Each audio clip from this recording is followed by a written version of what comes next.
আমি ভিক্ষা করে ফিরতেছিলেম গ্রামের পথে পথে। তুমি তখন চলেছিলে তোমার স্বর্ণরথে। অপূর্ব এক স্বপ্ন সম লাগিতেছিল চক্ষে মম। কি বিচিত্র শোভা তোমার, কি বিচিত্র সাজ। আমি মনে ভাবতেছিলেম, এ কোন মহারাজ।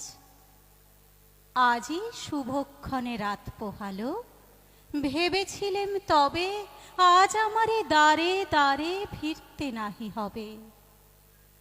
বাহির হতে নাহি হতে কাহার দেখা পেলেম পথে, চলিতে রথ ধন ধান্য ছড়াবে দুই ধারে।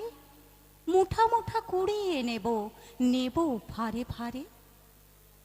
দেখি সহসা রথ থেমে গেল আমার কাছে এসে। আমার মুখ পানে চেয়ে নামলে তুমি হেসে। দেখে মুখের প্রসন্নতা জুড়িয়ে গেল সকল ব্যথা। হেনকালে কিসের লাগে তুমি অকস্মাৎ আমায় কিছু দাও গো বলে বাড়িয়ে দিলে হাত। মরি, এ কি কথা রাজা ধীরাজ, আমায় দাও গো কিছু। শুনে ক্ষণকালের তরে রইনু মাথা নিচু। তোমার কি বা অভাব আছে ভিখারি ভিক্ষুকের কাছে।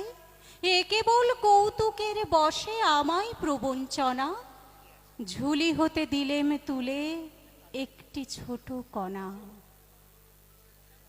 যবে পাত্রখানি ঘরে এনে উজাড় করি, এ কি ভিক্ষা মাঝে একটি ছোট সোনার কণা দেখি। দিলেম যা রাজ ভিখারি রে, স্বর্ণ হয়ে এলো ফিরে। তখন কাঁদি চোখের জলে দুটি নয়ন ভরে।